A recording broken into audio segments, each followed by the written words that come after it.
Amables amigos, welcome back to another episode of the Club Lucha podcast, your favorite podcast with your favorite marked podcasters on it. I'm one of your hosts, Foos, alongside Soups and Float. Hey, Dub. Sorry. I'd like to know that I'd like to let you guys know I am not a mark. I fucking hate AEW and WWE. Just want to get that off my chest right off the bat. How's We your? can still be marks for another. We can still be marks for other promotions. You've been emailing Shell about buying merch from him, dog. Yeah. Whoa, hold on. Hold up. You guys saw the shirt design. It's a sick one. To be It was fair, really hard. very nice shirt. Shenlong Dude, has and some it's really gonna- good merch. It's a future film project as well. So hey, I'm just saying. It's like getting in on the ground level of the MCU. That's basically what he just did. Exactly. Hey man, I'm just saying. I see the vision. This movie's gonna be a big hit. You guys just wait. Oh, man. Literally imagine if you had the chance to buy a T-shirt direct from Robert Downey Jr. before he became Iron Man. This is what we're talking about here. We're back. We've not been on for a while. You know, just one of those times. We're all deathly busy.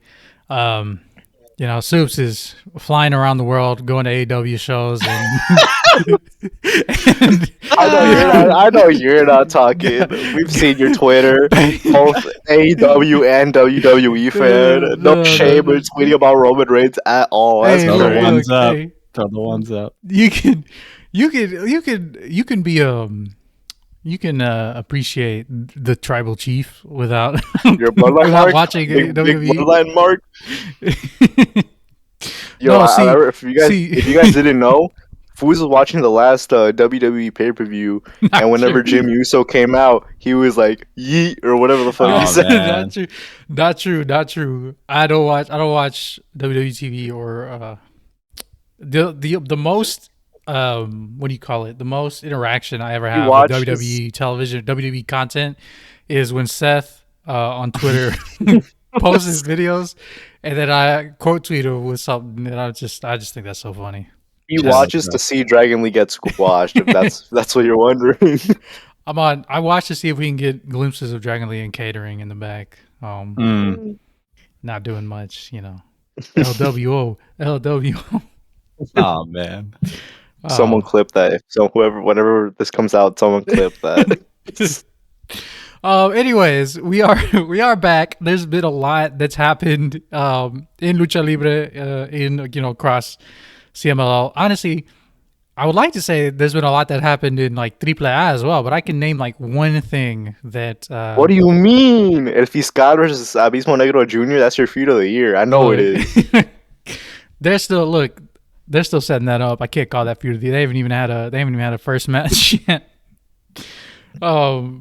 But you know, there's a lot happening in CMLL. There's a lot happening, especially in these next few weeks, and we're hoping to be a little more regular across this last, these last couple months of the year, because there's a lot happening. Yeah. But we would like to take. Foos has been catching up with the crash as well. Oh, the crash! They had Shelton Benjamin like 2 or 3 weeks ago, I think. I saw. Yeah, and then they're the rivalry that everybody loves. Mecha Wolf versus Bestia 666, legendary Oh, yeah. rivalry. Oh man. They're doing a four-way Forever feud. apuestas. Yeah, they're doing a four-way apuestas with they're Hoovy, Super Crazy. Super crazy. Who else was in that? Well, that exactly describes the build-up Yeah. for four-way apuestas. Zero Heat. Zero Heat. but, There's just 4 guys. Help was on the show, so that's cool, I guess. Yeah. Oh yeah, and then Hijo del Santo retirement tour. Oh, yeah. Which is... I Shout guess out depending on Santo who you Jr.. ask. Yeah. Depending on who you ask has ranged from disappointing to pretty good. There's been some decent matches on there. Well, by decent I mean the one match that I watched, which was Cerebro Negro versus Heavy Karawi. Oh, I mean, it hasn't been horrible or anything, but like, you know, it's been about what people expected with the names on it. I feel like, you know. We saw the GOAT return, Santo Jr. Yeah, that's the Mexican Jake Lee. Some people say. Oh man. You know what's funny about that? I believe it, but I've literally never seen I've never seen Jake Lee wrestle. Hey man, you're. Hey, I won't say. worry. I won't. Yeah, I won't Oh, say yeah. which looks. Yeah, I'll tell you later. Here's the thing, since so for the results of the predictions for Noche de Campeones, Foos and Soups lost, so I'm going to be making them a playlist of matches. I'll make sure to include a Jake Lee match in that playlist to show you guys his greatness. Give us the best Jake Lee match, and then give us the best Sato Jr. match too, and we'll tell you which was better. How many? I don't even think there's more than like 10 Santo Jr. matches available on YouTube. Let's watch them all. Oh.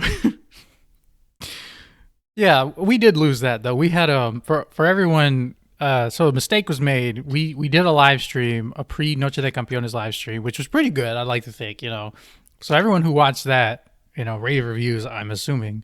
But the issue was we were gonna take the VOD and post it, but then I looked and I had VODs turned off on the channel, so that didn't come across. But the main challenge of that is, we did our pick'em of who was gonna walk away champion from Noche de Campeones, and as you can tell, Soups and I won.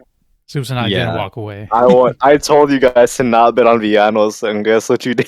Exactly that. So I can break down the numbers here really quick. So there were 7 matches on the card. Floke did the best of us, and he had 4 correct. So that should really tell you a lot there. Foos had only 3 correct. Oh man! And my ass only had 2. You could have easily tied with me if you did not bet on Villanos. We bet with our hearts and not with our minds. Yeah. And look, you don't know what that's gonna. You don't know what the punishment is for that. You're gonna have to watch a Rhinos versus Pigs match for that. We cooked. The hell yeah. We are the losers. We take that. We lost this one, but the next one we might win. So stay tuned for our next prediction stream. I don't know. I guess we could do. Leyenda de Azules. Dia de los Muertos. We do Dia de los Muertos. That would probably be better. I was saying Dia de los Muertos or Rey del Inframundo. One of those 2 shows, I'd say, would be the best option. Yeah, and those are just fun themed days as well. So theme shows for everyone who's never seen a CMLL Dia de Muertos show. The vibe is different. Yeah. They really lean into it like a lot, and it's like it comes across. I think it comes across really, really well because, like, it's a very much like holiday show, and like everyone comes out in their Dia de Muertos gear. Wrestlers get sent to hell. Yeah, if you lose, you go to hell. That's you get carried out. You get carried out by the fucking henchman. Yeah. They changed the. There's like a big the skulls that they put. Up on the what would you call that? The upper parts of the arena, I guess. The lighting is different. They do different lighting. Yeah, it's like more like a purplish lighting. Yeah, very like spooky, mystic. Like it's good. It's really good. Oh, and for the Sunday show, is it the Saturday or the Sunday show? I think it's the Sunday show. It's the Sunday show where a lot of wrestlers that have lost their masks, they get to put their masks back on for one night, basically. That's awesome. And then after every match ends, they put them back in the box where it's like, oh, you lost your mask, so you got to wrestle with it one time. Now you have to put it back in the box. Yeah, you got to send it back to hell. Yeah. So don't be surprised if you see Euphoria on that show. Oh man. Well, I think Felino was on it last year. Who all was on it last year? Felino. Mercurio, Virus was on it as a bird boy. Yeah. Like there's some sometimes too. It's like people who've never wrestled with a mask in CML. Catalina was on it, and she wrestled I don't even think she wrestled once with the mask. I think because she took it off on Informa. I think something like that. But it's an awesome concept though. I really like it. Like it's really good. Not the highest level effort show, but seeing the wrestlers get to wrestle with their mask again is pretty cool. Yeah. It's leaned way more to spectacle, which is nice. Got to do that sometimes, yeah. Anyways, we have for you guys a recap of maybe some of our favorite matches of September that we may not have shared like because we weren't recording. But we have a few here each, and we can, I guess, go back and start those now. Who wants to go first, actually? I'll go first. Okay, so the good ones. Goddamn. I'll start with my anniversary. I'll start out. Well, was the aniversario VOD put up? Yeah, I think we at least talked about that. Okay, yeah. if aniversario VOD wasn't put up, I'll let you guys know that easily my favorite match was the apuestas, and second favorite match was probably Titan versus Máscara Dorada, and then Jericho Místico, one of the worst matches of the year. You know, Místico is already horrible this year. You know, put him with Jericho, even worse. You know, get that horrible match. Never. I'm never gonna watch it again. Never. Um. So yeah, those are my favorite from the aniversario. My favorite from Noche de Campeones, the opener, the trios match. Man, the wrestling was just incredible. I mean, they were just going at such a fast pace. You know, the technicals got a lot of their moves in, and it was just so freaking nice. Mephisto getting the closing fall was picture perfect. Which, you know, I don't want to sound like a downer, but I feel like he might be one of the next wrestlers that loses his mask to in the next few years in CML. I think. No, it's really cool mask. He's got to bring back the surprised. Kansas City Chiefs one. I wouldn't be surprised. I'm just saying, I wouldn't be surprised if he's one of the ones to lose masks within the next couple years. But yeah, that was my favorite from Noche de Campeones. Yeah, Mephisto. Oh man, I'd be sad if Mephisto loses his mask too. Yeah. And so, you know, those are basically the two big events, but you know, three other matches that I would say were really good from September. Got to get another obvious one out of the way. Los Hermanos Chavez completing, I believe it was their 16th defense. It was Los Hermanos Chavez versus Atlantis Jr. and Star Jr. Really great match, you know. That was good. I know I know some people didn't enjoy it as much, but you know, I really enjoyed the match. You know, Los Hermanos Chavez just keep putting on amazing match after amazing match whenever it comes to title defenses, and you know, I wouldn't mind them breaking the defense record at all. So that was some good stuff. There was also another one that I really enjoyed from this month, which wasn't talked about as by a lot of people. Was Hijo del Pantera versus El Hijo de Stuka Jr., which it was on a Sunday show. I'm not going to say where I watched it. You know, you can watch it. It's somewhere out there, but I'm not going to say where. But if you want to see it, just send me a DM on like Twitter or something. You know, just two very young, talented guys. You know, 10-minute time limit. You know, just showing off what they got. You know, in CML's current roster with the amount of depth it has, you know, you see a lot of people talking about, like, I think Rob was also tweeting about this. Like, you see people talking about, like, you know, the Soberanos, the Sandokans, the Templarios. People like Hijo del Pantera and Hijo de Stuka Jr. easily get overlooked, but man, they're really good, and you can tell that you know whenever they get the moment to shine, they really, you know, just go out there and like, you know what, I'm gonna show the crowd what I can do, and you know, it's always fun to watch. Really speaks to the quality of the guys CMLL has right now. Exactly.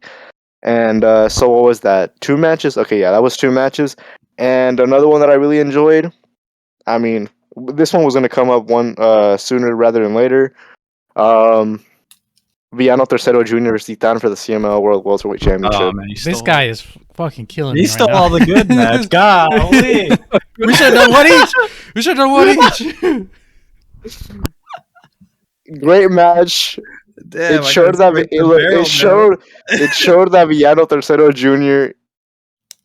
is so underappreciated in the spot he is right now. I can't believe he's lower on the card than Magnus, you know. Just I can't believe it. But, you know, he can hang with the top guys. It just CML that doesn't want to put him up there just quite yet. I think whoever wants to go next can go. Thanks, Floke. I think that he'll get there, Villano Tercero Jr. Especially just because, I mean, look how far he's come in a year. Like, I mean, it's been a little over a year now since he came to CMLL, but like, oof, man, you know, he's put on so many, like he's been in so many good matches in that year. And now, I mean, like with that Titan match, and there was another match earlier this year. He had a singles match that was really good, I thought. But definitely getting more opportunities, and I feel like the time is coming for him. The time is definitely going to come for him, and Hijo de Villano Tercero. I feel like both of them are gonna, as a tag team, they're gonna be higher up on the card here in a few years. As a singles act, oh yeah, he's gonna be cooking like crazy. Soups, I will defer to you. I'll give you. How about this, Soups? You give me one, and then I'll give you one, and then you give me one, and I'll give you another one. Okay. My bad. It's just so we have time to adjust our list if we. Yeah. Okay. Yeah, I feel like we've touched enough on the Anniversario and how many of those matches were awesome. Pretty much all of them. But let me shine a spotlight on a match from Noche de Campeones. Sanelli against Reina Isis. Man, that match, I think if you were to poll us before that show, we probably... We did. We would have rated that, thought that probably would have been the lowest or the minis, but... I think we did say that. We did. When we did the pre-show stream, we were like, this match, I mean, it could go either way. The VOD. Wait. Yeah, we were wrong. But, yeah, Reina Isis, kind of a meme pick for me at sometimes, but she does have that ability to ball out, and that was one of them. So check that out if you haven't seen it already. Shout out Reina Isis, my goat. Okay, Noche de Campeones. Floke, you talked about the opener, right? Yes, I did. That one was really good, and that was going to be my pick. But I'll give you my other pick from this show. I don't know if you mentioned this one. Latins Jr. against Soberano Jr. Yeah, beast. That match was really good. Could have, honestly, I don't want to say it should have been the main event, because the main event was, they did their thing, and they definitely took advantage of the opportunity, a lot, especially Futuro in that main event. Yeah, they showed up. Yeah. Mm-hmm. And, Rayo Metálico, he's he's still kind of a new guy. IWRG. Yeah, it's not like, he's been around in CMLL forever. He was in the Torneo de Escuelas just earlier, debuted right? this year, yeah, he just debuted this year. So, but keeping that in mind, I think they did, they got an opportunity and they took advantage of it. It would have been really hard for them to steal the show in the main event.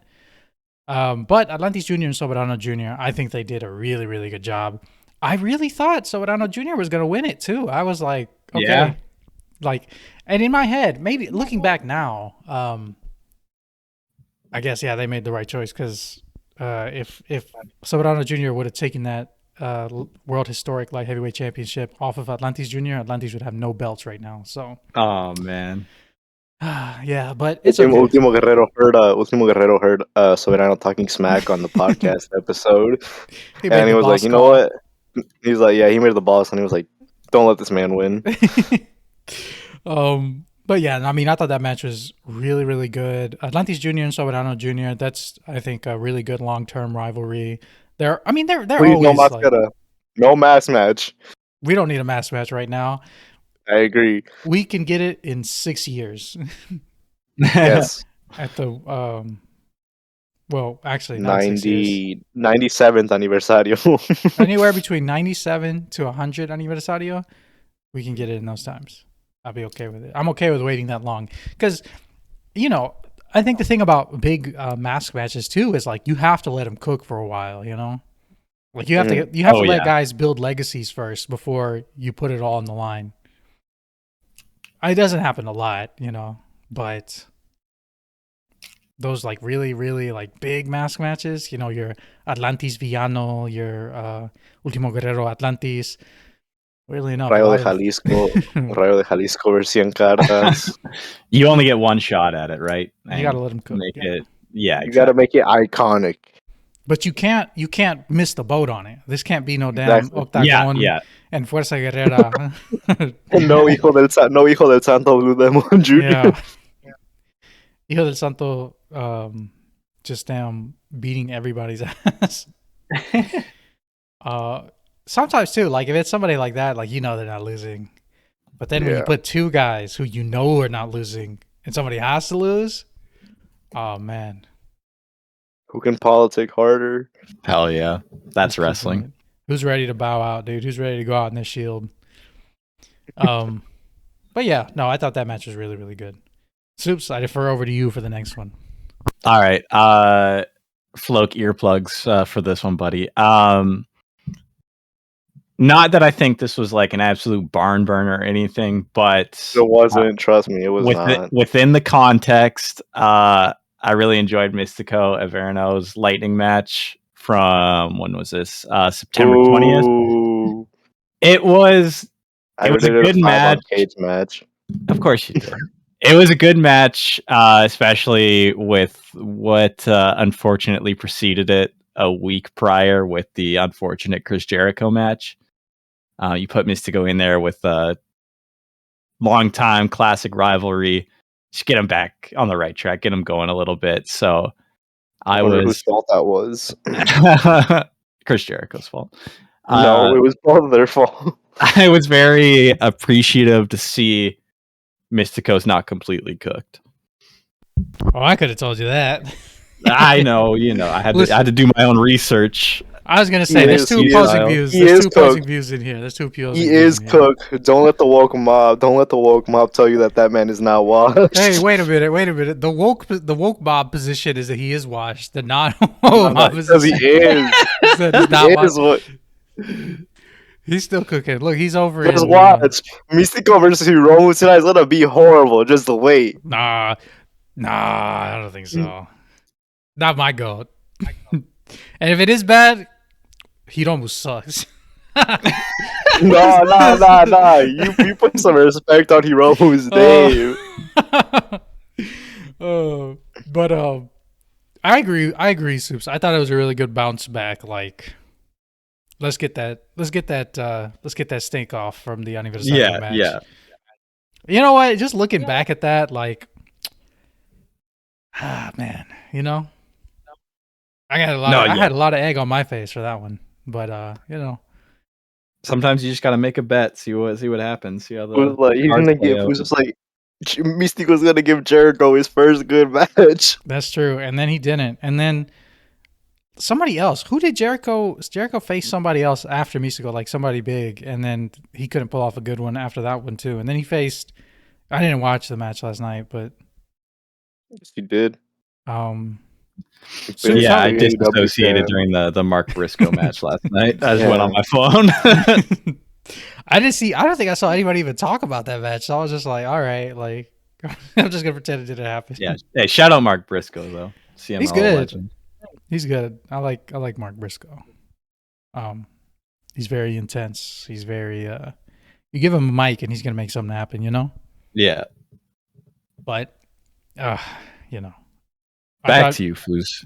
Yeah.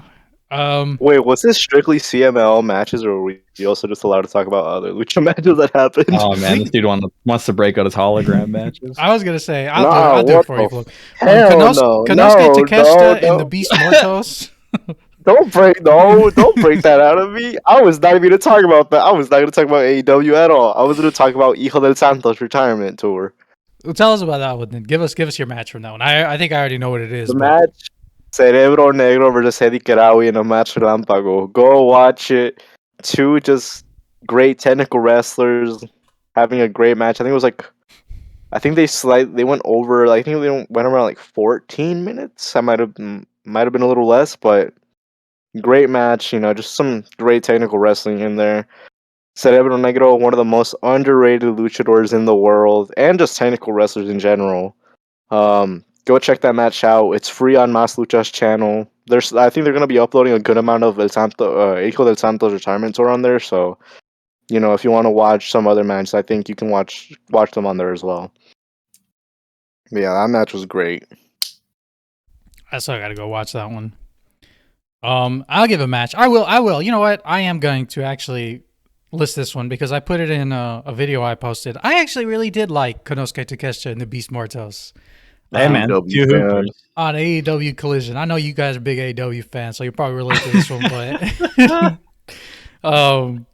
no, that match was actually really good. I mean, obviously though, both of them really are like world class talents. Whenever I see Takeshita, which is not often because I don't watch too much AEW, but whenever I see him, he's open. Like he's doing good. I missed the 3-way match last night, but I saw clips and it looked good. He's also big. He's a big Osprey fan as well. So look, I'm gonna say this: Takeshita gave the Beast Mortos.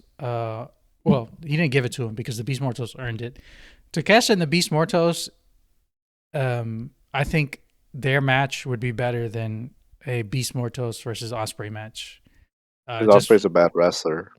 Just because, man, I don't want to drop those allegations on him, but I don't want to say he's a horrible. Sometimes he does cool stuff, but he's not my cup of tea exactly. I could see how some people will like him though, but Beast Mortos, he is my type of wrestler actually. Really, really. I mean, I really like the Beast Mortos, man. Like that's him and Hologram are literally the only reason I turn on AEW sometimes. 'Cause if I see them in a match against somebody else, I'm like, well, let's see what they do with him.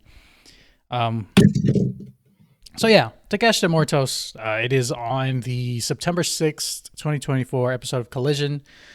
Collision episode number 61. Check that one out. I think you'll enjoy it. It's if you're not a big AEW person, if you're not a Collision watcher, there's not a lot, but they put out some good stuff out there sometimes. Collision watcher? Who's the Collision watcher? So I don't. Hey man, shout out the Collider. I don't watch it every week, but if I see the Beast Mortals on there, well, I guess I'll give it a chance. Any other matches we have? I mean, if we want to go down this rabbit hole you just opened up, Floke earmuffs again. Hologram versus the Beast Mortos versus Dralistico. This was on a Rampage, wasn't it? No, another Collision. Shout out the Colliders. Grand Slam. Oh yeah, that was the second Grand Slam show. But two good wrestlers, Angelistico. God, okay, I'll accept that. I can accept that at least. Funny enough, I did not see that one. I missed that one. It's because you saw the Dralistico. Fuz is not a big Dralistico fan. Honestly, I missed Collision live. I don't miss Collision. No, you had it recorded. I get it. Yeah, it's on the DVR. Program the DVR. But I saw Dralistico, and I'm like, damn, I don't know if I want to watch this. I kind of forced myself to watch it. It was good. Dralistico was there. I was gonna say, thoughts on this LFI Morto stuff are not positive. Except for Jake the Snake Roberts being in it. That's awesome. But I guess my enthusiasm is not super high for it because Dralistico's in it. Well, not just that, but it's like I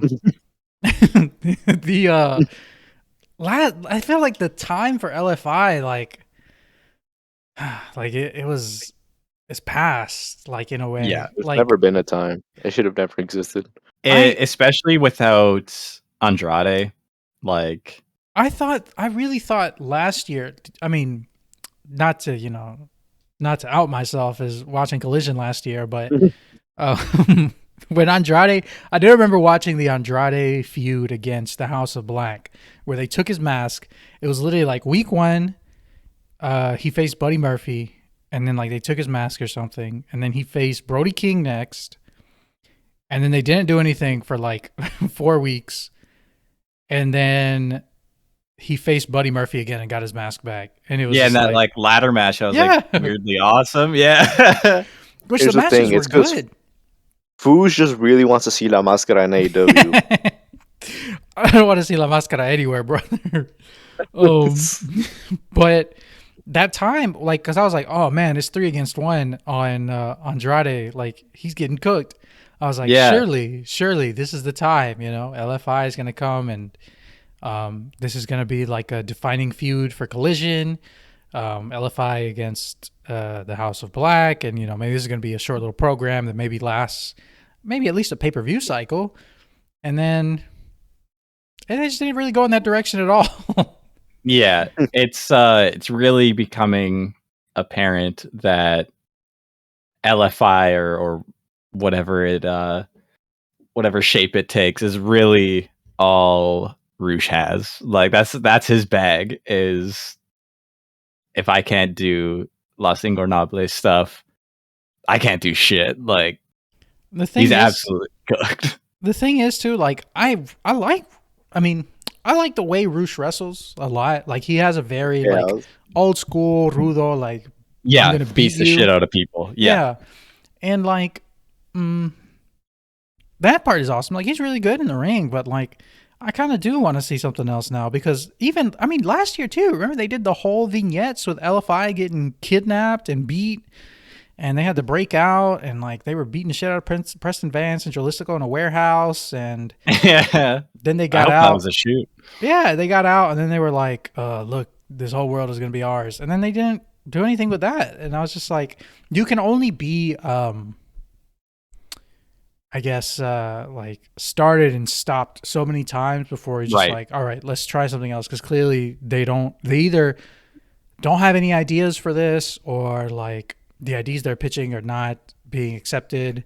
I don't know.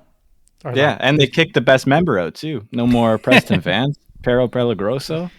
They made Roosh beat the hell out of him. Dude, and then the best member has been out for a long time. Where's La Máscara been? Hey.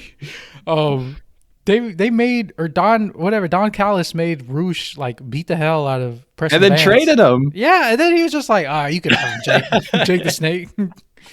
He was like, my bad. He was just getting his stock up. The best member of Los Ingobernables was always Terrible. My bad. Hey. Dude, he's the best third man of all time. Dude. Yeah, hell exactly. Yeah. That's what I mean. Put some respect on Terrible's name. Was there for Bullet Club. He was there for Los Perros del Mal. He was there for Los Ingobernables. You see? Oh man. But I mean, they literally they used Preston Vance to get a better trade offer from damn Jake the Snake. So yeah.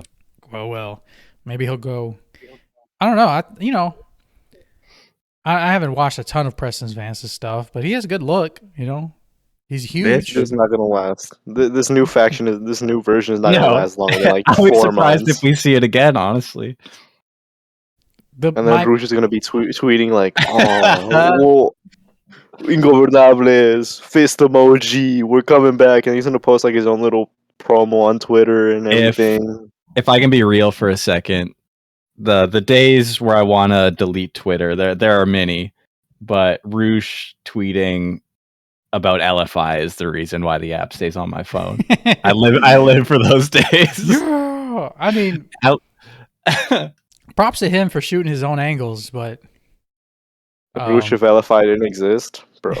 It's just like it's just like it feels like the writers' room in AEW just wasn't rocking with it like at all. Yeah, and then that just hurts it, Like you can only be like Roosh is going to be the next Shocker when it comes to a downfall. Oh man. Oh man.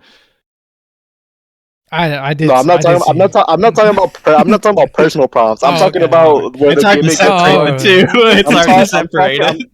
I'm talking about where the gimmick gets run into the ground, where Shocker was, he kept going with the soy el 1000% guapo, doing all that, but at the one point whenever he's like 40 something still doing the gimmick, people aren't cheering for him, they're making fun of him. That's where it's gonna get to the point with Rouge. We got you now. Yeah, we understand. Like, no, I'm worried there. You really got to make that differentiation there, because the casual audience. No. Like, trust me, that's crazy. I hope not, man. I hope Shocker's recovery is going well. I hope his recovery is going well. Yeah, I think freshening up the gimmick would probably. It would benefit everybody. Los Ingobernables started like 10 years ago. Exactly. So the best part is that they still won't be able to do stuff with LIJ. Yeah. So what's the point? I don't know, but yeah, I mean that's September. Really, a lot of good stuff. Trying to think if there's anything else that I really liked. I would say some hologram stuff, but that's They really liked the IWRG show they watched. They really enjoyed that one. There was one match where they were kind of going crazy. Yeah, it was the match with oh man, I feel bad to just associate him with Gringo Loco, but the guy that's in his stable in GCW. Shit, what's his name? I'm blanking. I don't know. I don't even know. I don't. Yeah. I'm not a big GCW guy.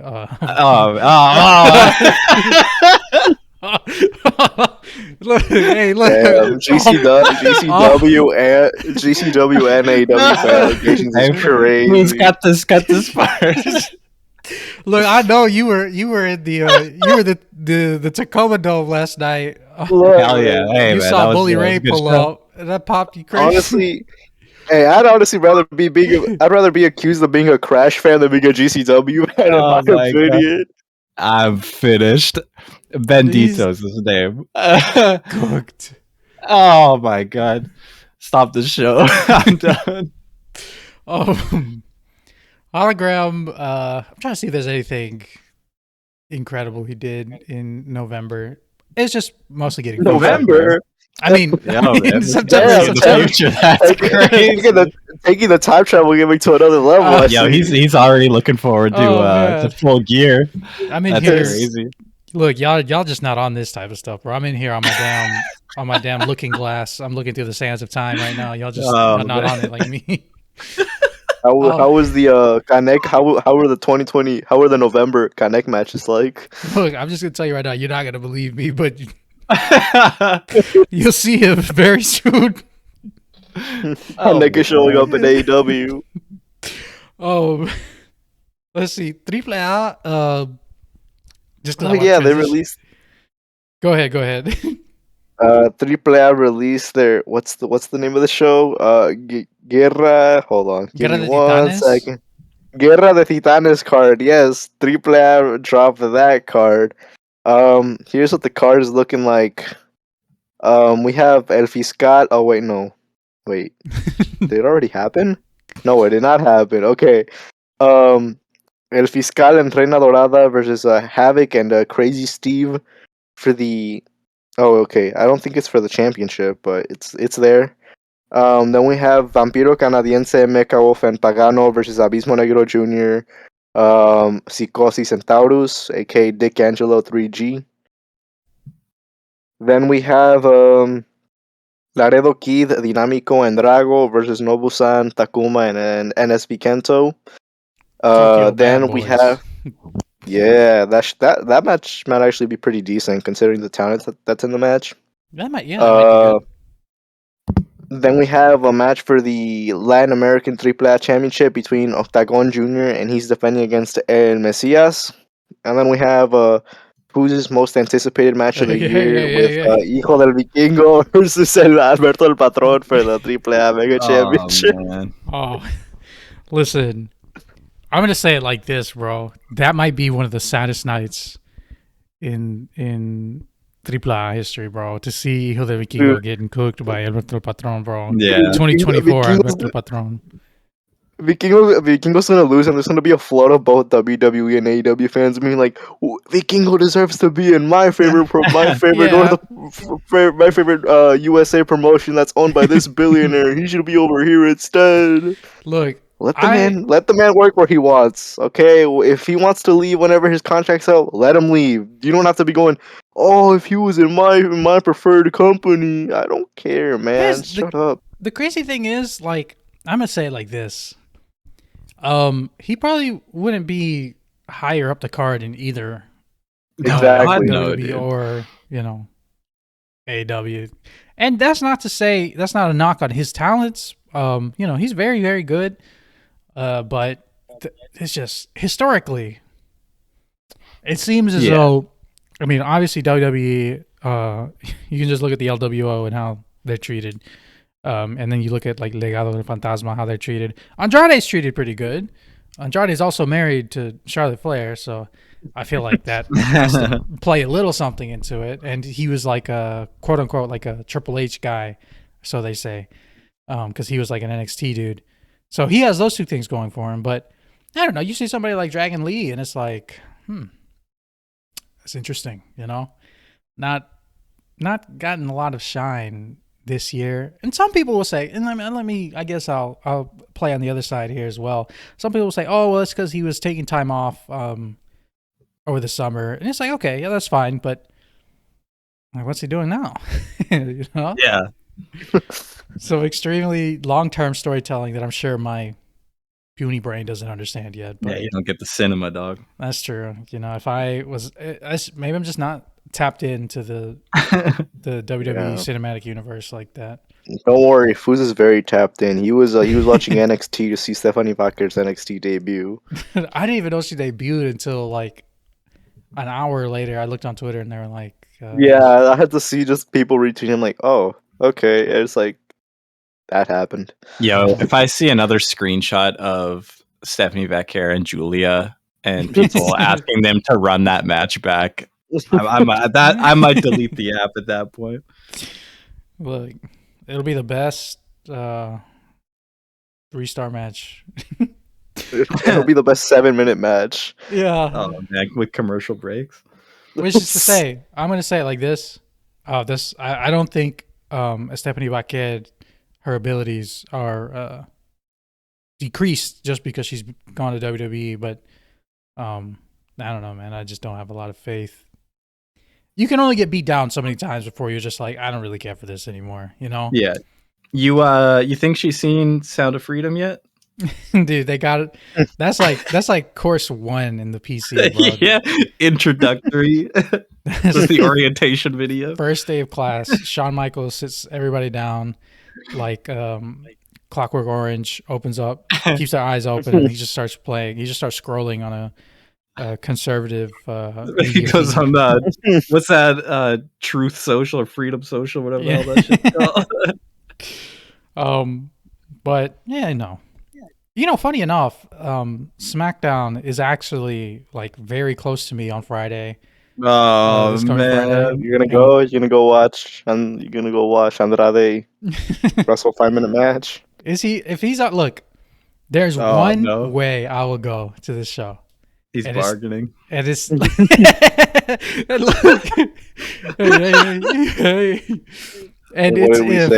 it's if both Andrade and the entire Legado del Fantasma will be there.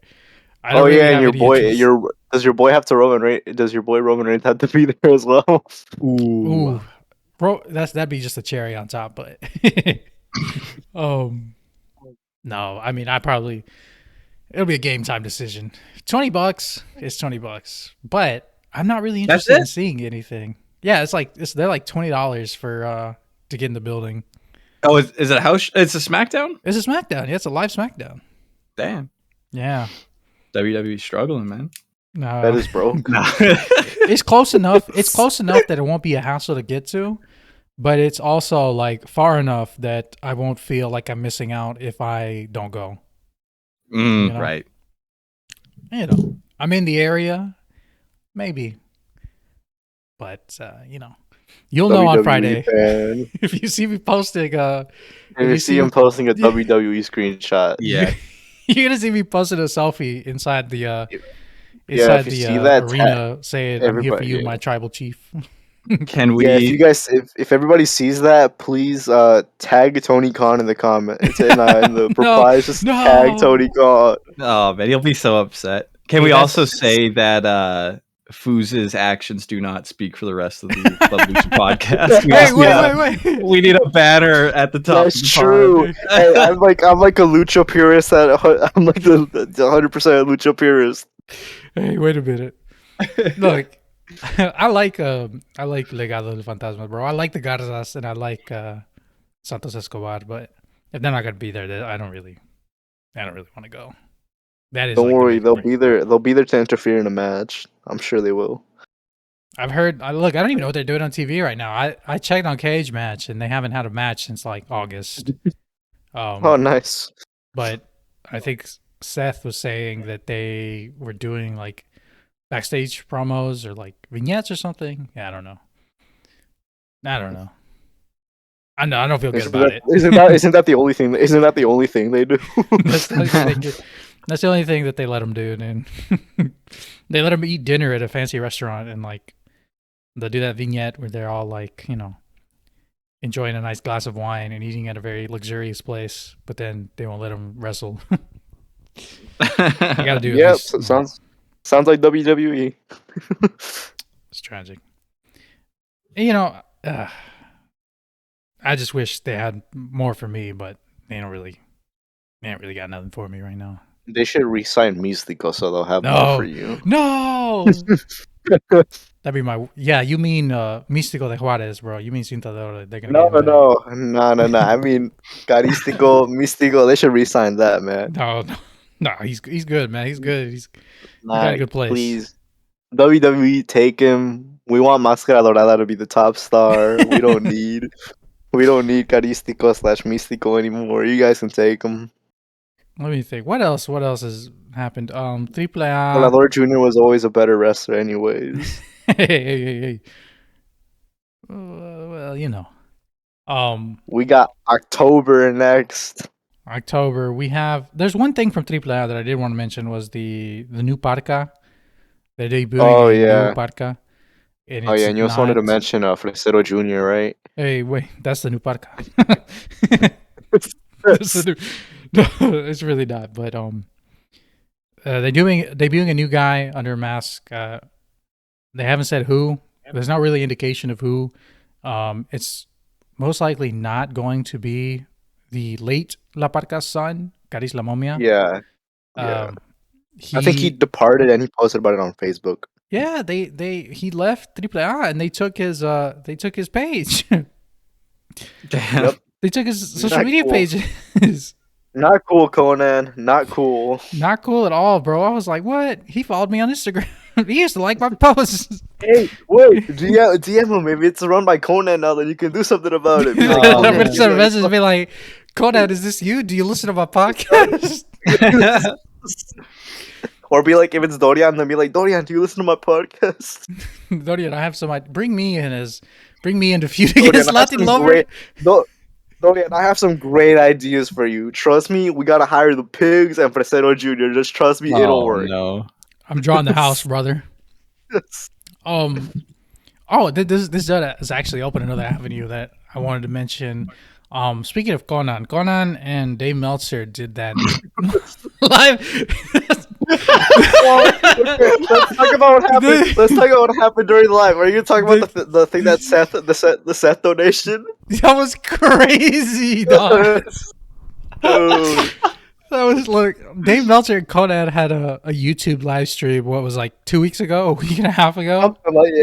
How long was that shit? I swear you were tweeting about that for like 6 hours straight, man. It went like 3 or 4 hours, dog. I was like, no way. That's awesome. I just had it playing in the background, and I was like, that's interesting. But they, one thing I really regret about that thing was, because I was like, I was tweeting some of the more interesting stuff they were talking about. Because some of the time they were just talking about some bullshit. I didn't want to hear that, and I didn't care. But they would eventually like sprinkle in some like, I don't know, maybe like just it's like those Dave Meltzerisms where they give him a good question and he starts talking about something interesting, and then they give him another question. They give him a bullshit question, and he also gives that question a lot of detail, and you don't really care to hear it. But yeah, they were talking about El Hijo del Vikingo. Somebody sent a super chat asking about his contract. They were like, is Vikingo on a tiered contract with AEW or something like that? But a lot of people knew this already. We knew this already. Yeah, Vikingo has never been signed to AEW. He's not. Yeah, he didn't get signed to AEW. But I tweeted it. Like, I just tweeted exactly like what was said. I didn't give any context or anything. Where Conan was like, where they were like, it's confirmed he doesn't have a contract with AEW. He's only contracted to AAA. And then you might see him somewhere else. Yeah, soon. He said you might see him somewhere else soon. And by that he meant Glee. Yeah, yeah. He was talking about Glee at TNA. But people, that tweet, I regretted it so much because I was like, I should have taken the 5 seconds. Yeah. to add the extra context to the tweet, because people saw that and they ran with it and they were like, Vikingo got fumbled to NXT. Vikingo's on NXT. And look, I'll take the blame. I should have clarified it when I tweeted it. Like, it wasn't. Dude, Vikingo and Pagano versus the university dudes. Ooh, the university dude. This beast. But people saw that and they were like, "Oh, AEW fumbled." Well, first off, you can't fumble a guy who was never signed to you. He was there, yeah, exactly. And then they were like, "Oh, like, I can't wait to see him in NXT." And it's like, well, there's not really a guarantee of that at all. And then not only that, but WWE fumbled Hijo del Pirata Morgan. I mean, did they ever signed him, dude? They should have. They were in the works. I had my insider sources. Things fell through.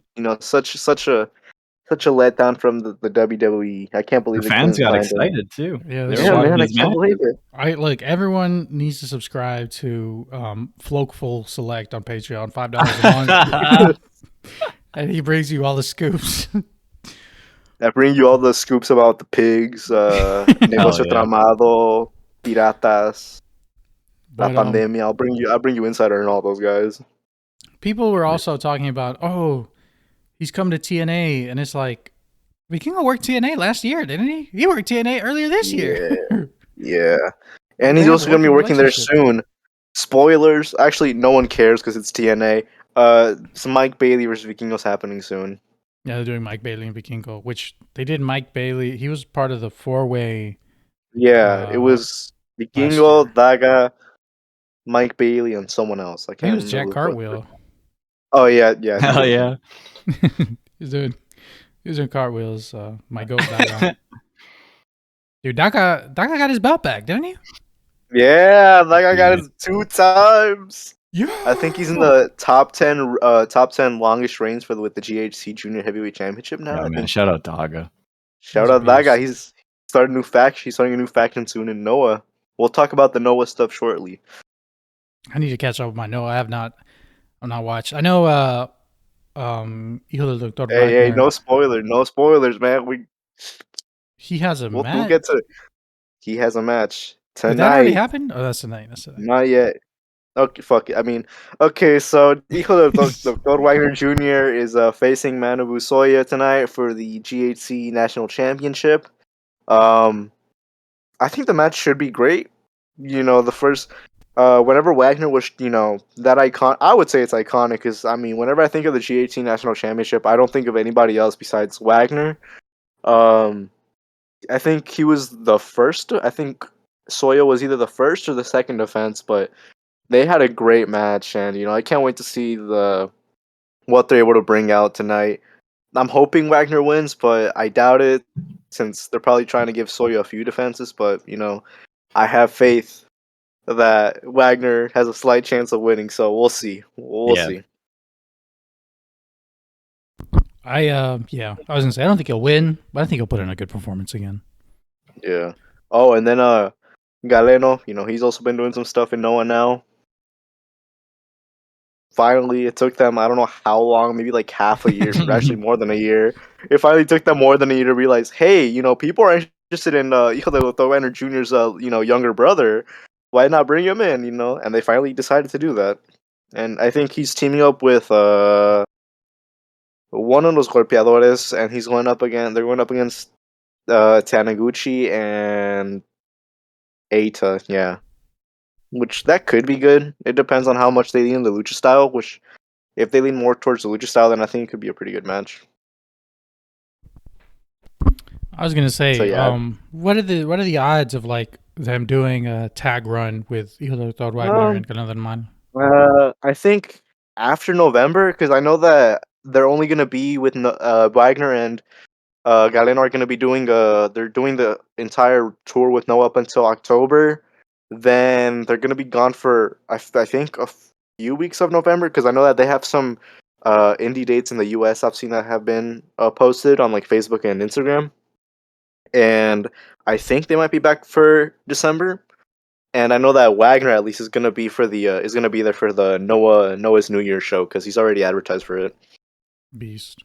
his contract runs out in January, right? And yeah, I think January or February is whenever his contract runs out. But we'll see if he resigns or if he decides to go somewhere else. Please not AAA. Would you be okay if he went to New Japan? I think it would be. I'd be fine. I'd be fine with it. Honestly, if he went to either New Japan or Dragon Gate, that would be sick.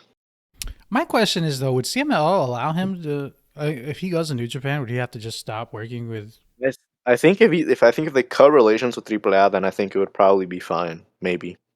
Yeah, I don't know if they'll do that. I have no idea. They should. What is Conan offering them? Dude, apparently a secret pipeline to the WWE. Oh man, that's what he's offering. Oh, dude, it's part of that shadow partnership between the two. Yeah, that's why Daga's my GOAT. He would never. Hell yeah. He already cut off ties with AAA. He's like, nah, I'm not going back. I'm staying in Noah. Daga worked AEW, didn't he? Last year? Maybe this year? One time? He worked a match? Maybe one Did time. he? I think he might have worked like a dark match. ROH. Like an AEW dark? I think was it not? Let me see. AEW. All right, he's not worked AEW. Yeah, it was an ROH. Yeah, last October against QT Marshall. I'm sure that was great. That was a whole year ago. Wow. You were there live? Yeah, that's when they were at the what's it called, right? The Universal. Oh man, it was for the AAA Latin American title too. Oh man. It went 7 minutes. 7 minutes, 18 seconds. That's how long it went. Dude, those were dark times. This damn cage match. This cage match comment is crazy. They rated it 6, and it says, "Well, I do think that QTV sucks. I can say that QT is a great heat magnet, especially in AAA. This was a fun little match with Daga having some nice offense, and the ending sequence was really good. This last sentence is killing me. I don't know if they're building a match with Negro Casas on ROH, but that would be nice." What? How did he get to that? God, Negro Casas on modern ROH is crazy. That would have been so cursed. Dude, I'm so glad that I just ended up deciding to leave AAA and go to Noah. Jesus. That was a really good move. Yeah. God, this is last year ROH. This is crazy, bro. Dog. I don't watch ROH today. I wasn't watching ROH back then, but I don't know, dark man. times. Yeah, this is rough. I think the people ROH probably has now are better than what they had last year. Speaking of ROH, our beloved boy Atlantis Jr. has lost his ROH TV title. Should we tie this into our October matches? Jose is celebrating somewhere out there. Yeah. Bro, el nene consentido, as he calls him, bro. Yeah. But yeah, it was a good match though. It was a good match. That's fun. I didn't watch. It was it wasn't bad. I mean, they just worked it like 6, 7, I would say, out of 10. 6 or 7 is very good, and they opened the 0 hour, which I would have rather them open the 0 hour or close the 0 hour. It would have been not as good if it was like in the middle 2 matches. It could have been the rest of the pay-per-view. Yeah, but it was good. Tough week for Atlantis Jr. Yeah, he gets ass got powerbomb triple style on the ground. Tuesday. On Tuesday, yeah, my man. Oof. He got cooked, man. Man, Owen is still talking about that. Like, dude, it affected him. I talked to him the other day. He's like, "Man, did you see Atlantis just get packed?" Dude, I went in there. Was it me? What? Yeah, because this was like the title Tuesday, and then after the title Tuesday, Owen we were still in the chat, dude, and we were watching. I put on CMLL, and we watched that last match.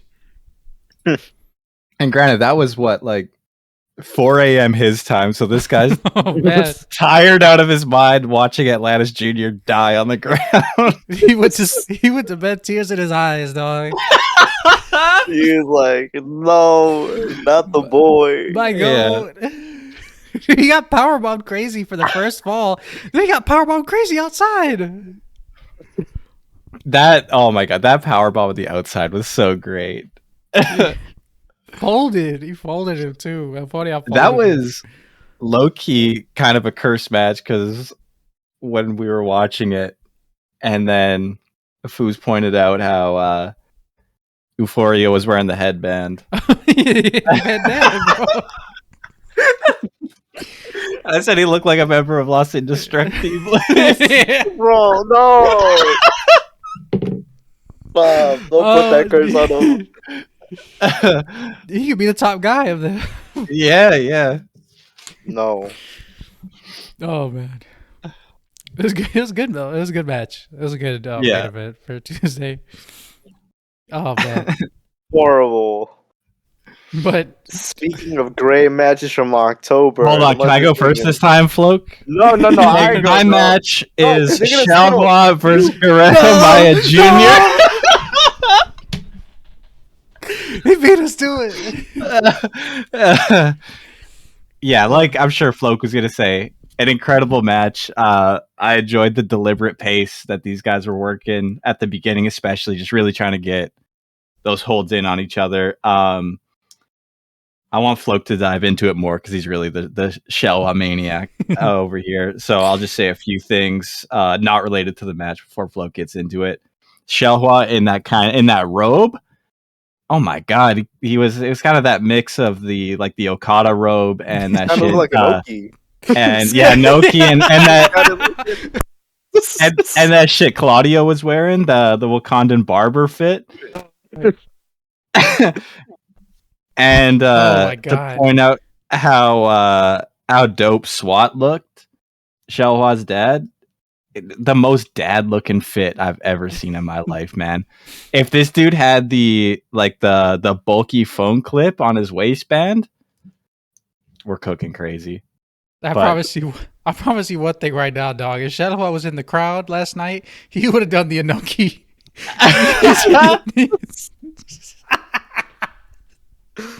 He is. I mean, Shalwa's a big mark for me in Mascara, so I'm sure he's an Inoki fan as well. Oh man, he would have done it, dude. He would have done the chant.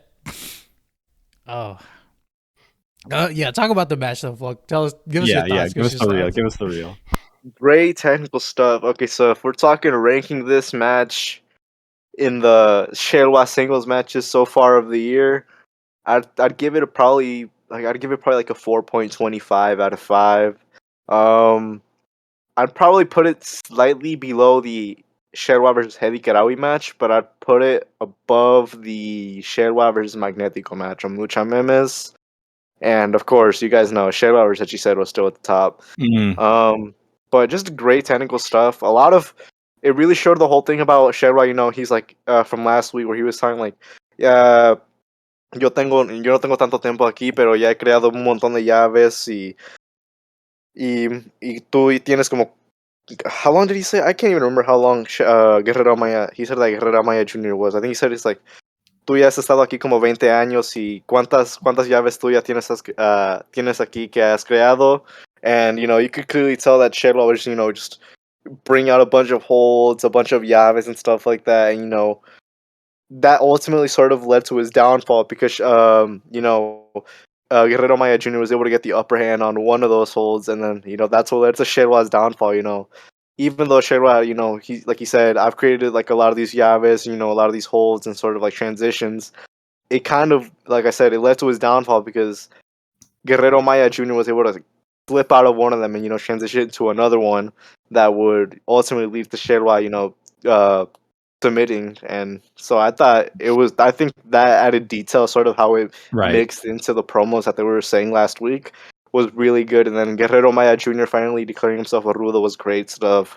I hope this feud continues. You know, I would like to see it maybe culminating at next year's Homenaje a los Leyendas. Maybe like second or third match would be great.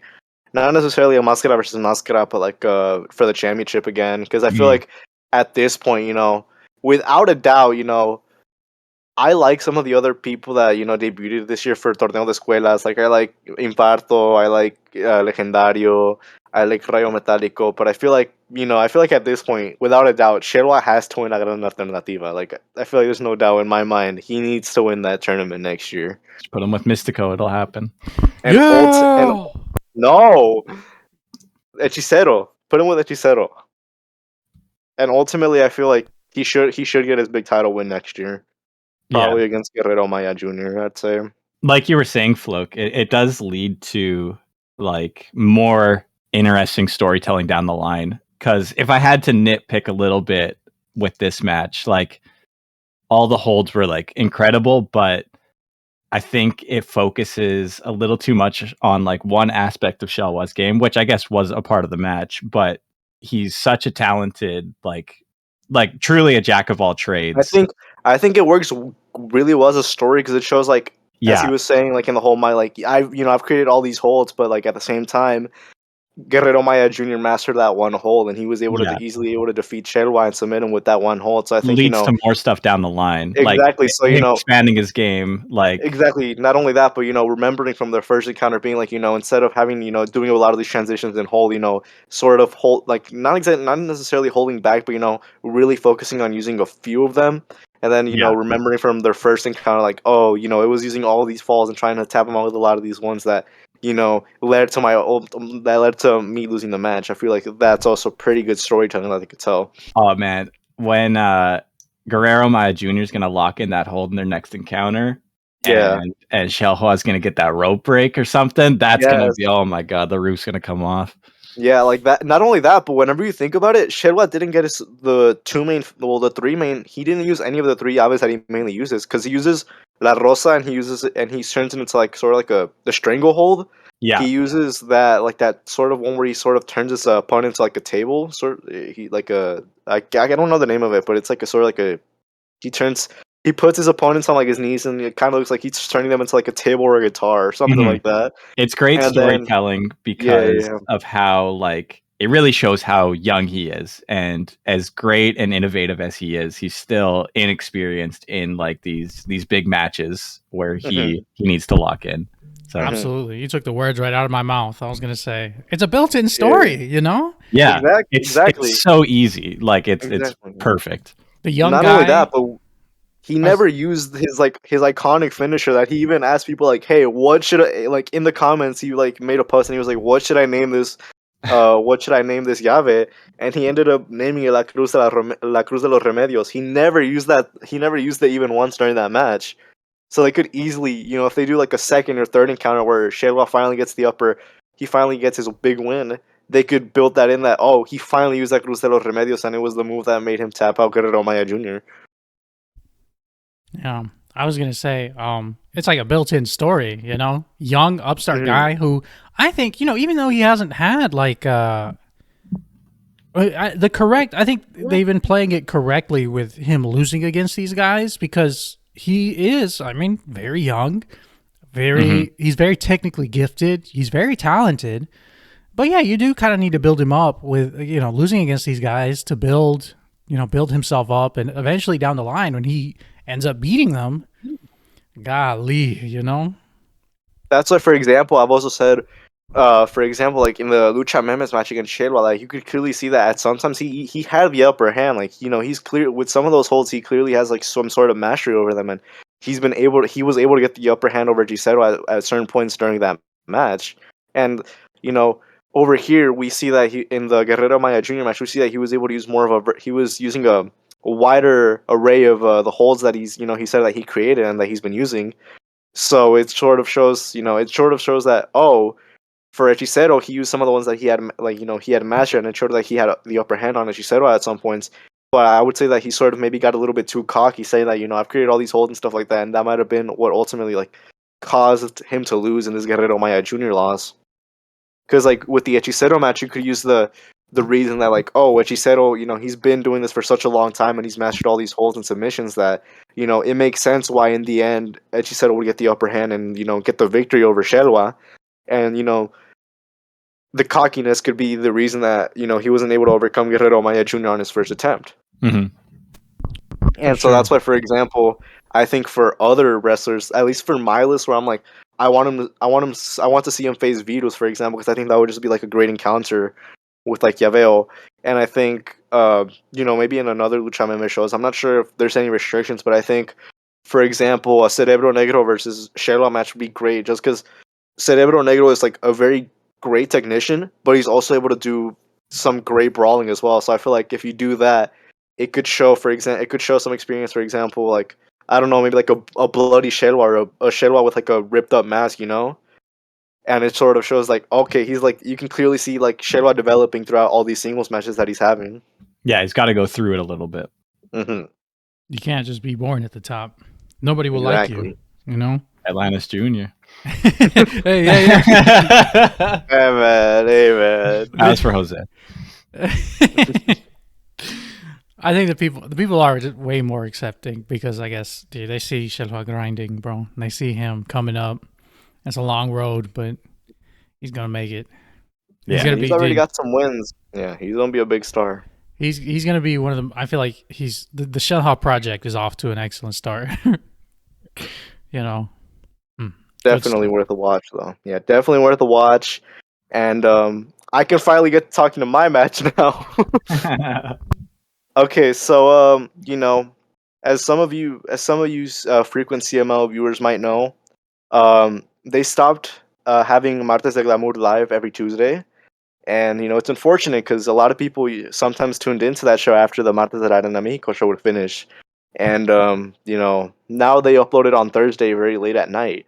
But I did watch some of the matches from Martes de Glamour this past week, and I can highly recommend the Comarca Lagunera women versus Bella Regias women, which was Alondra, Lady Shadow, and Emperatriz versus Miss Panther, Mujer Demonio, and Queen Panther from this past Martes de Glamour. And I just gotta say, this match was probably, I mean, one of my favorites of the week, if I'm being honest. It was just, six young women, six young luchadores that are, trying to get signed to CML and stuff. And it shows, you were able to see, like, just some great in-ring teamwork. Because if you guys don't know, Lady Shadow, Emperatriz, and Alondra, they're a part of a trio in AML in La Comarca Lagunera. They go by the name of Las Margaras. And they've shown off some great stuff of teamwork over there. Whenever I watch some of their matches, like I can clearly tell, like, yes, they're still green, but they're developing, and I think seeing like young wrestlers, develop their skills, just slowly, getting it, like getting wrestling and stuff like that. It's just like one of the best things you can do whenever you watch wrestling, and I've really enjoyed seeing their development like over this year, and I think they showed off some great teamwork in this match. Lady Shadow, particularly, surprisingly being pretty over with the fans, and Miss Panther, Queen Panther, and Mujer Demonio showing off some pretty good stuff as well. It seemed like a pretty back and forth match, but it worked well because they just had surprisingly very very good chemistry, and I think I'd like to see them run it back eventually. But just a solid match overall, and I hope some people check it out because I know that most people aren't going to be watching Martes de Glamour now that it's not live anymore. Right. I'm glad you mentioned this one because I saw Eternal, if you're in our Discord, mention that they were really, really high on it. So yeah, it was really, really fun match. I haven't had the chance to check it out because, like you said, now that it's not immediately following Tuesday shows, it's a little bit harder to throw another wrestling show on. But I definitely want to check this one out. Yes. Yeah, that sucks. Your turn. They put it up on Thursdays. I'm gonna go with the stereotypical answer. I'm just gonna say it just because I'm really high on it right now, and it just happened last night. But look, no, this is the Beast Mortos pod right now, dude. Beast Mortos against Hologram, 2 out of 3 falls from Wrestle Dream last night. Yep, that was really good, man. I really liked it. I feel like they are doing a really good job with both of them. Showcasing them, giving them, an opportunity, a platform, which I don't like. Someone's gonna have to correct me on this. I don't know if you guys, has there been Mass Luchador against Mass Luchador on an AEW pay-per-view before? Have they done that? Oh, that's a great question. Like just singles? I'm not sure. Yeah, I don't think so, honestly. Like I'm trying to think. It would have to be Phoenix or Penta that would have had to face somebody. So they faced each other. yeah. Damn, that would have been awesome. The only guys who would have made the pay-per-view. Yeah, exactly. Yeah, I don't think Fuego del Sol faced either of them or Serpentico. So yeah, I think you're right. Yeah, I mean that's awesome to see. I guess it shows support behind them, and it shows they stepped up. Yeah, they did a bunch of cool stuff. Was it like a 10 out of 10? No. Was it a match of the year? No, I wouldn't say it was a match of the year, but it was really good, and it I feel like it opens the door for more opportunities down the line for both of them. Yeah, and I actually feel optimistic, I guess, because sorry, go ahead. No, I was just gonna say because it feels like these are more. I don't know if the Beast Mortos is like an AEW created name or if he created that name and they're just using it. Right. But for Hologram, that's like an AEW created persona. This is like an AEW created character, and I think it's going very well. Like they're showing support behind it. They're not pushing him too fast. Do I think he's like going to be in the main event anytime soon? No. Am I bothered by it? No. Again, when I criticize, because and this is just for people who like follow me on Twitter, they see my criticisms. I criticize a lot of AEW and I criticize a lot of WWE, especially in the past. Oh, these guys aren't doing really anything with their mass luchadores. They're not really giving them any storylines. They're the pin eaters, And I'll give credit where credit is due. They're doing right by Hologram and the Beast Mortos right now. Yeah. If they'll especially Mortos seems very like bulletproof. Like he's won matches for sure, but he's lost a lot of matches. But that like fan fervor hasn't gone away for him. Hologram, it's a little bit difficult to like. You've already established this winning streak, so it's a little bit of a slippery slope right now. But they, like you were saying, they've done well by him, putting him with well-liked faces like Orange Cassidy and the conglomeration. So they're using their like well-known faces to like co-sign him. And I guess they're doing the same with Mortos, with all those factions that wanted to recruit him. So yeah.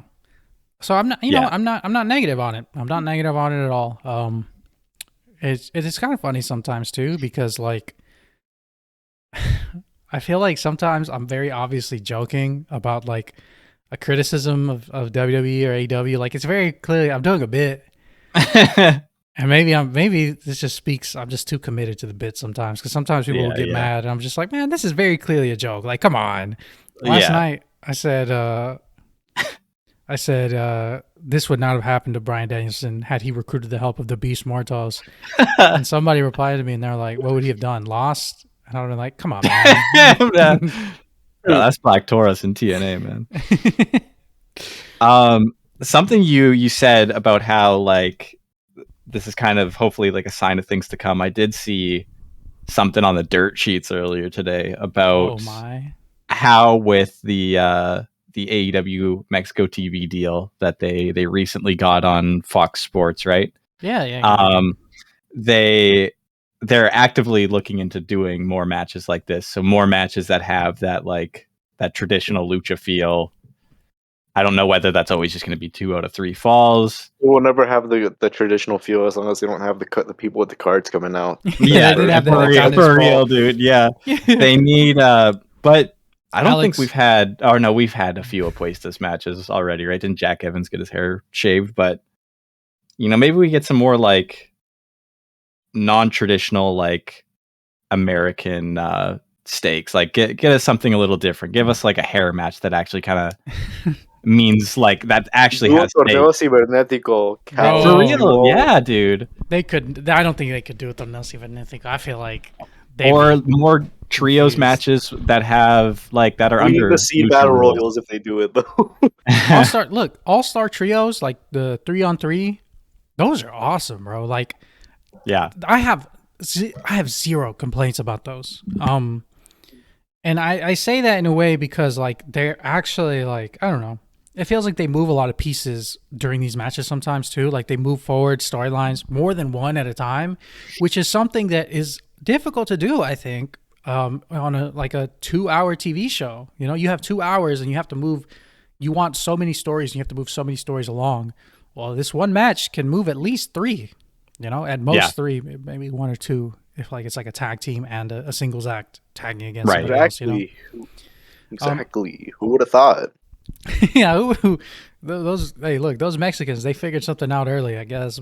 Yeah. Well, I mean, honestly, you're right. Like, I think when most people think of you have a lot of people think of it as like a binary system of wrestling is either like WWE, where it's theatrical over the top, or it's sports based, and then they tend to think of like how Japanese wrestling's produced. But like Lucha Libre in specific, like the way CMLL has been doing it recently, it's very like sports oriented. You have your falls, like Floke was saying, like you have like the ring person coming out, they show what fall it is. Like they don't even use a bell, they use a whistle. Yeah, like it invokes actual like sports feelings when you're watching something. Like it's good presentation. Yeah.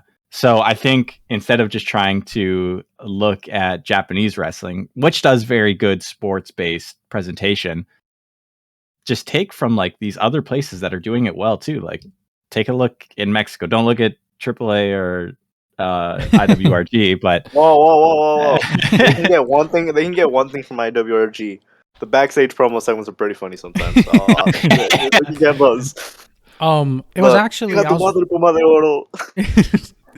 I was watching a video actually, and the trios match was not actually a CMLL EMLL invention. The first trios match, if I remember correctly, this was an interview with a lucha historian. It was Latin Lover, not his podcast. It was just like a video he posted. I was about to say your source is Latin Lover. No, but it was like a lucha historian who was talking to Latin Lover, and it was in Monterrey. And I don't remember what the name of the promotion was. Maybe it was that one. Have you ever heard of that one promotion that was like with the TV station was like TVC, Televicentro, maybe something like that. They were able to get on TV like way back. Like they were one of the first rivalries for CMLL. Or EMLL back then. It was way long time ago. But they were talking about the first like trios match, and I was like, well, that's a really interesting bit of history right there. But you know, the trios match is good. You know, it's good stuff. You don't even need, as long as it's good guys on one side, bad guys on the other side. There, you got yourself a trios match. Exactly. Yeah. Literally, just put here if you want it. Here, I'll do it easily with the current the current rivalries you have in AEW right now. Put Takeshita. Well, Takeshita doesn't like the Elite, right? I don't know. I don't think they're really interacting. Okay, so put like Takeshita, Adam Cole and Darby Allin. No. Put Takeshita there. Takeshita struggling. Yeah. Takeshita. This is all fake to make it seem like he doesn't watch. That's crazy. This guy's making crazy. He's working us. Takeshita, Adam Cole, and Shibata versus the Jungle Boy, MJF, and I don't know. Add another heel on there. Whoever. I thought Takeshita was a heel. Takeshita is a heel, yeah. Oh. Hey man, sometimes Rudos can team with the baby faces, man. Look, we've seen it before. I was gonna say one thing I do want to talk about really quickly about the ending to Muerto's hologram was, you know, and the thing that you were mentioning as well, this kind of ties into that. You can lose clean and still look better, you know? Yeah. Yeah, he lost a fall. He did his shoulders were pinned to the mat for 3, and like at no point were you like, man, this hologram guy kind of sucks shit now. And the thing is, like, somebody was like, I don't even want to. And you know what? Fuck, I'm not even gonna mention that. Internet, you know, it's just not even worth talking about it. Land Lover messaged you? No, it was about somebody was talking about, they're trying to do hologram like Goldberg. No, they aren't. They're very clearly not. Man. You could like just watch it, like look with your eyes, It's really like this is the way Mystico should have been booked as Sin Cara. Like, obviously without the lights and shit, but like just gradual like stuff and yeah. I get what you're saying. I definitely get what you're saying. Building him up slowly, like instead of just the way they did it, I guess WWE. Yeah, I don't like to look back at that too much, but the difference is hologram is actually good. Hey. No, I think they're doing a really good job with hologram, and eventually he's gonna lose. He has to, Yeah, and he can still look great. Jr. No, dude, Jose would crash out. Then he would be like Nepo baby Atlantis Jr. at it again. But they 100% would crash out. They'd be like, I hate Atlantis Jr. But when he loses, personally, and I mean, look, I'm gonna say it like this: this is 100% fantasy booking. I won't criticize if they go another direction, unless they just completely drop the ball. But I think it would be like this, like in the next hologram feud. I think that they can debut El Clone and actually give him a storyline. Oh yeah, I forgot about that. Yeah, that's awesome. Here's Shane McMahon, right? Shane McMahon. He can lose. Like, I would even say, have him lose to El Clone. Have him face some adversity that he can't overcome in one match. But yeah, he can lose a match or two and just be down to the nose about it, and then you can, I don't know, do like, he went and got an agglomeration's got to cheer him up. Yeah, he's gonna lose to Shane McMahon. Oh man, the hardest punches in the game. That's one of Obliterati's greatest punches of all time. I think I got a sneak preview of the list. Dude, they should do Shane McMahon versus Black Terry in Zona 23. Oh man, he would jump off. Yeah, but actually, yeah, let's do it. Actually, his body couldn't handle it. He literally tried to leapfrog the Miz and tore both ACLs. Yeah. Oh man. Yo, get me in contact with Shane McMahon so he can fund Zona 23. Get some nicer cars in there. Do a splash on a Ferrari. If he tore both of his ACLs against the Miz, Black Terry's gonna leave him just paralyzed in the hospital. Man. Who says no? God, we're running a bit short on time here. We got about maybe 10 minutes, but I wanted to quickly talk about this month's CMLL theme. CMLL. Yeah. Women. Yeah, exactly. This is very, very based on the Amazonas of CMLL this whole month. If you may have noticed, if you've been watching regularly, pink ropes. And two women's matches on every show instead of one. Yeah, 2 women's matches. Sometimes one of the matches is not as good. And then the other one is usually pretty decent. Yeah, not bad. Wait, but that just kind of shows the disparity of the talent level. Back at Archer. Yeah. I feel like there's like 3 levels of talent in Las Amazonas. The first level is not ready. Those are like those are like, for example, your Malignas, your Nauticas, your what's the name of who's the one that you were talking about, Foos? Valkyria?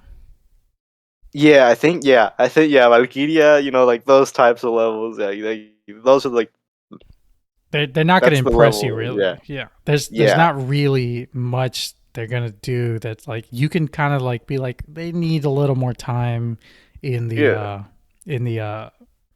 training room, Yeah. They're not ready for this stage yet, And those you can tell.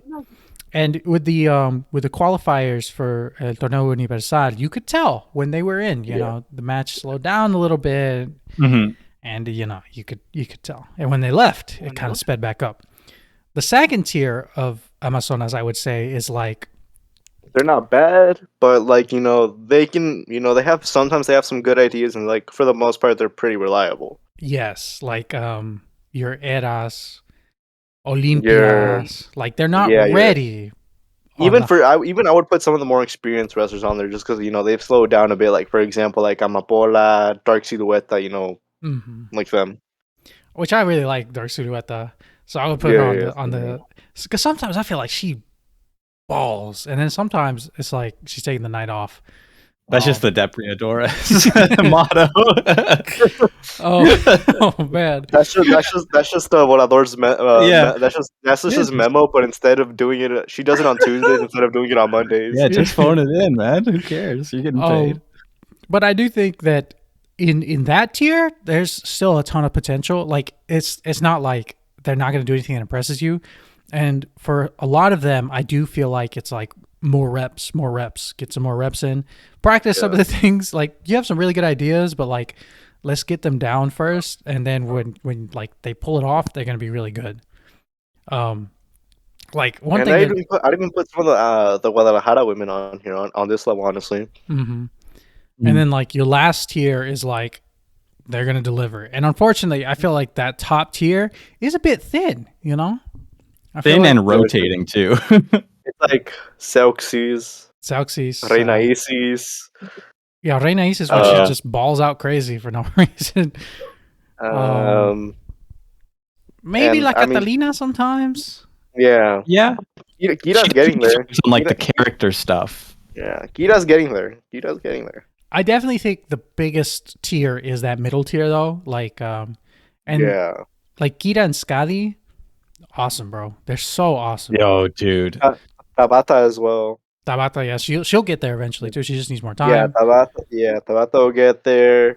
Some of the Guadalajara women, like I was mentioning, like Lady Shadow, Emperatriz, Hatana, they'll get there. Well, Hatana needs to debut in Arena Mexico first. Before they do that, but Bro, one thing that hurts me is that Era and Olympia just keep losing title shots, bro.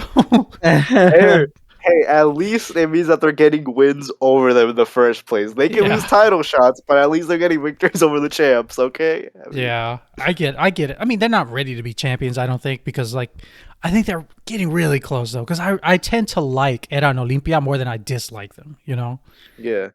It's just and if you're wondering where Tessa and Lluvia go, they go in the worst tier. They're not even on either three of the tiers. They're just garbage, okay?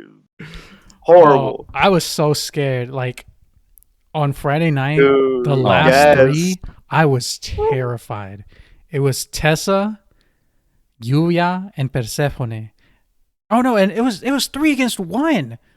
Who was the third person on the team with because it was Reina Isis got packed by Tessa, Reina Isis, Lluvia, and Persephone against Tessa. Tessa was the last one on her team against 3 on the opposing team.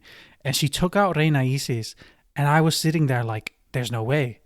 There's no way they're going to book her this strong. She's going to beat all 3 of them? There's no way. Thank God. But thankfully, Persephone packed Tessa out of here. Please go back to TNA. And then Persephone won the qualifier. I didn't expect that. Like, me neither. That was everybody in the chat thought it was gonna be Lluvia or Tessa. Nobody thought it was gonna be Persephone. Thank goodness they went with Persephone. Another Lluvia singles match. Not gonna lie, I probably wouldn't have watched that show. I can't take it. I can't take it anymore. If you would have done like Catalina versus Tony Storm, and then followed it with a Tessa or a Lluvia singles match, no, I'm not doing it. I'm sorry, no. With talking about those tiers, I just want to point out how crazy Scotty has progressed like since the start of the year. Like, my God, she looked incredible in the torneo yesterday, or I guess she's a very reliable worker. She's able to just do some great stuff. Her movement in the ring is incredible. Like she's zipping around everywhere, drop kicking people in the head as hard as she can. Bro, if you read some of her old let's just one review on Cage Match over her, but they were very down on her. They're hard. They gave her a 2? Oh my God. From 2021. They're hard. Yeah, I'm gonna give it 10 and get banned from Cage Match. They're harsh. But I know most people don't like Bushiroad, myself included. I'm hearing that there's there's a couple talents that are currently injured in Stardom. So if Stardom needs any tag team for like their tag league, I think Scotty and Kira, they're there, just in case if they're ever interested in working with CMLL, they're there. Hell yeah. I agree. I think that would be a really nice And little excursion for them. I mean, that last year yes, they sent or was that earlier this year? yeah. Earlier this year. Yeah, earlier this year. When is Haruchita coming back? Haruchita is coming back within the next few months. See, that'll be a shot in the arm. She was having a child. Yeah. Shout out. Congrats to her. Yeah, congrats to her. But yeah, that's what's going on. We're coming in the closing few, so I'm going to run down. I'm gonna run down the women's Grand Prix card. If you guys don't mind, I don't think you do. So we have opening the show. We have Difunto versus Dulce Gardenia. Thoughts? They should ball. It's a I match kind of Relampago, right? Crazy. Yeah, match Relampago. Yeah. Beast. They're both so awesome. We have that one. Then the second match, we have Los Hermanos Chavez versus Los Depredadores. No titles on the line, just the two tag team champions going up against each other. I think it should be solid. We're not particularly super high on Magnus, but Los Hermanos Chavez are incredible wrestlers. So yeah, they can pull them up. Yeah, and if Rugido is feeling in a suplex mood, then it could be pretty good. I think. Then we have a title match. Oh yeah, go ahead. No, I was just gonna say I think that Los Depredadores they have a floor. They have a pretty high floor. I think. Yeah, I don't think it can be actively bad. Yeah. Then we have a title match. Well, they already had a match at the end of August, but they're running it back. We have Averno defending a CML World Light Heavyweight Championship against Sandokan Jr. Now, what do we think about this one? I'm already delusional. So Me too, man. Me too. Look, I'm printing the t-shirts off right now. We'll do we're 100% we're doing a pick'em for this one because dude, someone's gonna get screwed in this one because two people are gonna pick like either Averno or two people are gonna pick Sandokan, and then there's gonna be one person that gets it right. Who's taking Averno to game the system because he doesn't want to believe with us? Yeah, I'm picking Averno. He's not real like us. Yeah. Unfortunately, I do not believe in Sandokan beating Averno right now. Hear me out. Campeonato Universal tournament, right? Right now, there's an odd number of people, so they can't do a torneo cibernético. Averno has 2 championships, so he needs to lose either the trios titles or the World Light Heavyweight Championship. I'm doing CML math right here. This guy's looking into the source code right now. That's crazy. Averno has to lose here unless they're planning on making him lose the title sometime before March. I think it's either March or April of next year. So he has to lose one of those titles. 6 months into the future. Yeah, exactly. He has to lose one of those 2 titles. I believe Sandokan can do it. I believe. I love this. I believe it. Give me that Kool-Aid, Flo. Give me that Kool-Aid. I'm telling you right now. I'm looking so far ahead. Big Averno's not dropping it. Not here. Y'all don't see the vision. Y'all don't see the vision. You're probably right, Foos, but I'm riding with Floke here. Y'all don't see the vision. Off the cliff. Exactly. Campeonato Universal tournament. I'm looking 6 months ahead to a tournament that's so far away, but I'm thinking about CML math right here. Just like, you want to know why Guerrero Maya Jr. turned into a Rudo? It's because Dragon Rojo Jr. became a técnico. That's why. Oh man. Perfectly balanced as all things should be. Exactly. Thanos Floke. So I'm sticking with. Oh, we're not even doing a pickup right now, but I have hope. He's locked in 2 weeks before the pickup. Yeah, exactly. I'm locked in. Oh, okay. And then the semi-main event, we have Místico, bad, Máscara Dorada, and Templario versus Los Soberanos, Euphoria and Soberano Jr., and teaming up with Bárbaro Cavernario. This sounds really good. Mm-hmm. Yeah, I mean that's pretty much all I can say. It sounds like it'll be a good semi-main event match. My favorite Los Indestructibles member. And then, of course, we're going to have the Women's Grand Prix, which I can already go ahead and say that I think it's got to be someone from Team Mexico that's taking the win. It's going to be. I'm calling my shot. Oh, man. It's going to be. He's going to say Sanelli. No, bro. It's looking at the names. Okay. Can I give the names really quick? Sure. Team Mexico. I think we already talked about this once. Is Amapola, Dark Silueta, Era, Kira, Lluvia, Princesa Suhei, Reina Isis, Sanelli, Escadi, and Zeuxis. And Team World, Alex Windsor, La Catalina, Persephone, Red Velvet, Samantha Black, Sumika Yanagawa, Tessa, Unagi Sayaka, Viva Van, and Willow Nightingale. Oh man! I low-key forgot that. I forgot that Willow is coming back. Yeah, that's awesome. Yeah. I don't know, man. Part of me is like, I feel like there's three options in Team Mexico. I think there's three options in Team Mexico. I don't think it's gonna be. I don't think Team Mexico is losing because if you think about it, there's no way that they're gonna have the Men's Grand Prix and the Women's Grand Prix being won by Team World. Math, yeah. Not only that, but if you think about it, last year Team International won as well. Tessa won last year. God, that was horrible. So it has to be Team Mexico this year, and I think there's really only three options: Lluvia, Zeuxis. Well, actually, no. I'd say Lluvia, Princesa Suite, or Dark Silueta is probably winning. Yeah. No. Okay. That feels right. That's actually really. I was also thinking those three names on this one because I don't think Zeuxis is gonna win it. She could. Yeah, because Zeuxis might win the Campeonato Universal. So if she wins, which they might give it to Persephone, but either ways, I don't think Zeuxis would win the Grand Prix.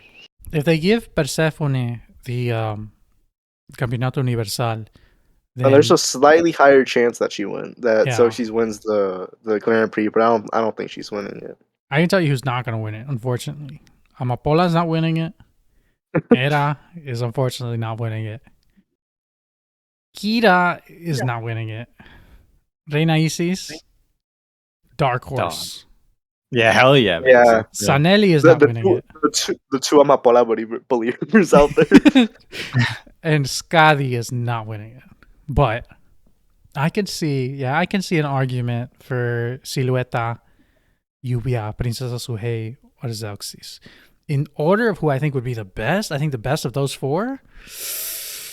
Reina Isis, I agree. You would say it. You would say the name. I heard it. Oh, Lluvia, I don't think that would make for an interesting final, like when it's one-on-one. Dark Silhouette. I'd say Dark Silhouette. That's the most interesting pick. Dark Silhouette, like I said, she can ball crazy sometimes. If she shows up, get the special show. She's gonna ball out. I know she is. Trust me on this one. Yeah. Okay. Volador gave her the nod. Exactly. I'm all in. Put it all in Dark Silhouette. All right. We'll see. Wait, we're not even doing predictions yet. We're not doing predictions 2 weeks early. We'll get to it next week probably.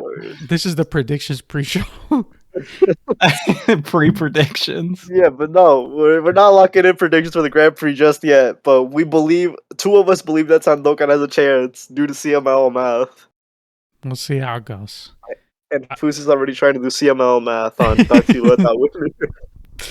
Look, ever since I saw Rob talking about CML math, I was like, man, he's right about that. Honestly, like he's right, dude. Right. He sometimes even gets the order of eliminations for Torneos, but that thing goes right.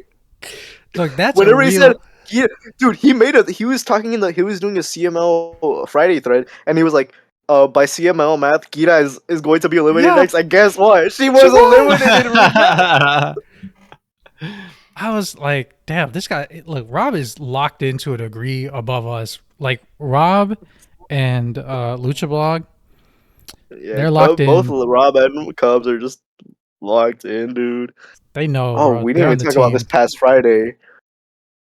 This past Friday show, the Torneo Cibernético was better.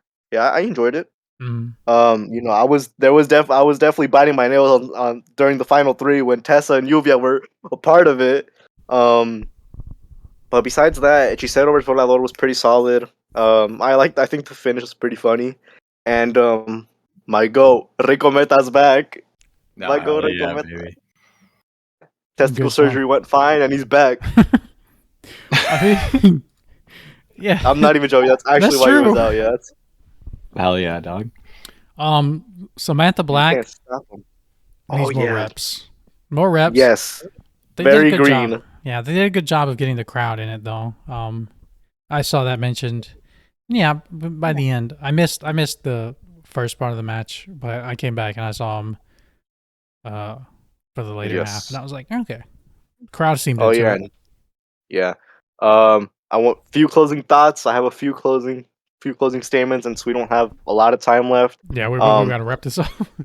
Thank you to Hechicero for getting Mystico out of his stupid routine that he usually does. He was able to get Mystico out of that routine in Monterrey. And he even beat Mystico. You know, Mystico's washed. Hechicero's the GOAT. Tonight, like I said, Manu Soya. Well, I don't know when this is gonna come out. So by the time that this comes out, it probably already happened. But Soya versus Wagner, that match would be great. Then for AMLL, you know, all my AMLL viewers out there, the 5 of us out there, we, you know, Shunga Jr. versus Kingstar Jr. in a casket match. That sounds insane, but you know, I want to see what that looks like. Whatever gets uploaded to YouTube.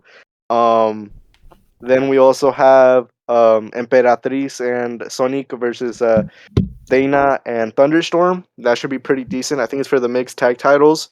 And finally, the rematch that I thought was gonna happen way later, but it's happening so quickly.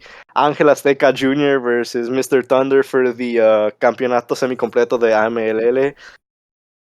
Everybody knows I'm a Mr. Thunderhead, so where my Mr. Thunderhead's at, you know, we're rooting for Mr. Thunder. We're rooting for Mr. Thunder. I'm gonna put a thunderclap right there when I edit this. Yes, you should. We're rooting for Mr. Thunder. By the time this comes out, the match has probably been uploaded, and I'm praying Mr. Thunder gets back his title, because Mr. Thunder, underrated GOAT right there. Beast. Soups, you got any closing thoughts? No, not really. I want to push back on Floke here and say that I am somewhat interested in the Tony Storm La Catalina match. I'm not. I really like the Tony Storm promos. I think they're very funny. And I know Foos feels the same. Hey. It feels weird being the only person in the Club Lucha podcast with good opinions, you know. Hey, wait a minute. Hey. No, you don't get to talk, Mr. I might go to SmackDown this Friday. Wait, he's got you there. He's got you there. Yeah, that's true. No, that cancels it out. You went to esports Collision. Hey, that's because that was one show, okay? And I went to a Lucha show with Hechicero versus Ultimo Guerrero the next day. So I am not. All right, that's real. That's real. Look, I want you to know, I chose the pod over going to GPW Super Battle. We decided to do the pod today.